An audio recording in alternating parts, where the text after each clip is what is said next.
നമസ്കാരം. ശബരിമല സ്വർണ്ണപ്പാളി കേസിൽ ദേവസ്വം ബോർഡിന് കനത്ത തിരിച്ചടിയാണ് ഇപ്പോൾ ഉണ്ടായിരിക്കുന്നത്. ഹൈക്കോടതിയുടെ നിർണായക ചോദ്യങ്ങളിൽ ദേവസ്വം ബോർഡ് പെട്ടു എന്നതിൽ യാതൊരു സംശയവുമില്ല. നിലവിൽ ദേവസ്വം വിജിലൻസ് ഓഫീസറോട് അന്വേഷണം നടത്തിയ റിപ്പോർട്ട് സമർപ്പിക്കാനാണ് നിർദ്ദേശം നൽകിയിരിക്കുന്നത്. സ്വർണ്ണപ്പാളികളുടെ ഭാരത്തിൽ കോടതി സംശയങ്ങൾ ഉന്നയിച്ച് രംഗത്ത് വന്നിരിക്കുകയാണ്. 4 കിലോ കുറഞ്ഞത് എങ്ങനെ എന്നാണ് കോടതി ഇപ്പോൾ ചോദിച്ചിരിക്കുന്നത്. 2019 എടുത്തുകൊണ്ടുപോയപ്പോൾ 42 കിലോ ഉണ്ടായിരുന്നു. തിരികെ കൊണ്ടുവന്നപ്പോൾ ഭാരം കുറഞ്ഞതായി കാണുന്നു. മഹസർ രേഖകൾ കോടതി പരിശോധിച്ചു. അതിൽ 2019 1.25 മാസം അത് കൈവശം വച്ചപ്പോൾ 4 കിലോ കുറവ് മഹസറിലുണ്ട്. വിചിത്രമായ കാര്യമാണ് ഇതെന്നാണ് കോടതി പറയുന്നത്. തിരികെ സന്നിധാനത്ത് എത്തിച്ചപ്പോൾ വീണ്ടും തൂക്കം പരിശോധിച്ചില്ലേ എന്നാണ് കോടതി ഇപ്പോൾ ചോദിക്കുന്നത്. അതെങ്ങനെ സംഭവിച്ചുവെന്ന് കോടതി ചോദിക്കുന്നുണ്ട്. പെട്രോൾ ആണെങ്കിൽ കുറവ് സംഭവിക്കാം, ഇത് സ്വർണമല്ലേ, എങ്ങനെ കുറവ് സംഭവിക്കും എന്നാണ് കോടതിയുടെ ചോദ്യം.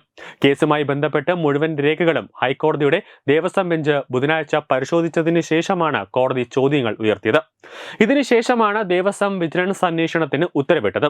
തിരുവിതാംകൂർ ദേവസ്വം ബോർഡ് അധികൃതരോ ബന്ധപ്പെട്ടവരോ ഇക്കാര്യം ഇതുവരെ എന്തുകൊണ്ടാണ് അറിയിക്കാത്തതെന്ന് കോടതി ആരാഞ്ഞു. തിരുവിതാംകൂർ ദേവസ്വം കമ്മീഷണറുടെ മുമ്പിലാണ് കണക്കെടുപ്പ് നടന്നത്. ദേവസ്വത്തിന്റെ രേഖകളിലും ഇക്കാര്യം വ്യക്തമാക്കിയിരുന്നു. ഭാരക്കുറവ് കണ്ടെത്തിയിട്ടും തിരുവിതാംകൂർ ദേവസ്വം ബോർഡിന്റെ ഭരണാധികാരികൾ എന്തുകൊണ്ട് ഇക്കാര്യം അന്വേഷിച്ചില്ല എന്നാണ് കോടതി ഉയർത്തുന്ന ചോദ്യം. അനുമതിയില്ലാതെ അറ്റകുറ്റപ്പണിക്കായി കൊണ്ടുപോകാൻ തീരുമാനമെടുത്തതിലും കോടതി സംശയം ഉന്നയിച്ചു. അനുമതിയില്ലാതെ അറ്റകുറ്റപ്പണിക്കായി കൊണ്ടുപോയത് ചൂണ്ടിക്കാട്ടി ശബരിമല സ്പെഷ്യൽ കമ്മീഷണർ ഫയൽ ചെയ്ത റിപ്പോർട്ടിനെ തുടർന്നാണ് കോടതി സ്വമേധയാ ഇടപെട്ടത്.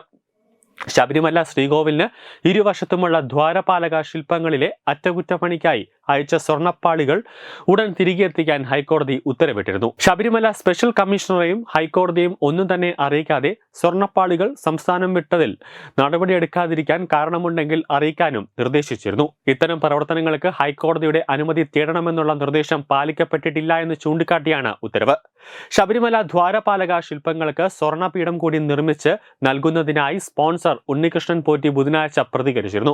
ഇവ ഇപ്പോൾ എവിടെയാണെന്ന് അറിയില്ലെന്നും 3 പവൻ സ്വർണമാണ് ഇതിനായി ഉപയോഗിച്ചതെന്നും അദ്ദേഹം പറഞ്ഞു. 2019 ഉണ്ണികൃഷ്ണൻ പോറ്റിയുടെ സ്പോൺസർഷിപ്പിൽ ചെന്നൈയിലെ സ്മാർട്ട് ക്രിയേഷനിലായിരുന്നു ചെമ്പുപാളികൾക്ക് സ്വർണം പൂശിയിരുന്നത്. ആ ഘട്ടത്തിൽ തന്നെ ദ്വാരപാലക ശില്പങ്ങൾക്ക് പീഠം കൂടി നിർമ്മിച്ചു നൽകാനുള്ള പ്രവർത്തനങ്ങൾ ആരംഭിച്ചിരുന്നു.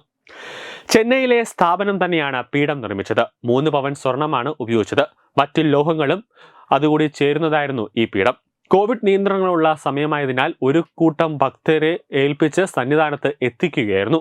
എന്നാൽ പീഠം ഘടിപ്പിക്കുന്ന വേളയിൽ അളവിൽ വ്യത്യാസമുണ്ടെന്ന് ദേവസ്വം ബോർഡ് അധികൃതർ ഇദ്ദേഹത്തെ അറിയിച്ചു. പിന്നീട് എന്ത് സംഭവിച്ചുവെന്ന് അറിയില്ല എന്നാണ് സ്പോൺസർ പറയുന്നത്.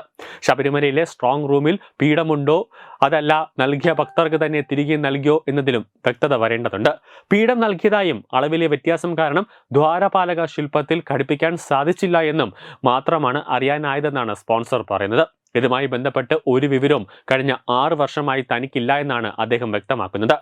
പാളികളുടെ അറ്റകുറ്റപ്പണികൾക്കായി കൊണ്ടുവന്ന ഘട്ടത്തിൽ ഈ പീഠം കൂടി ഉണ്ടാകുമെന്ന് കരുതിയതായും എന്നാൽ അതില്ലായിരുന്നുവെന്നാണ് പറയുന്നത്.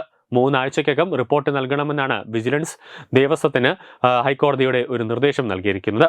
ദ്വാരപാലക ശില്പങ്ങളുടെ 2 പീഠങ്ങളുടെയും സ്പെയർ സ്ട്രോങ് റൂമിൽ ഉണ്ടോ എന്ന് പരിശോധിക്കണമെന്നും കോടതി ഉത്തരവിട്ടു.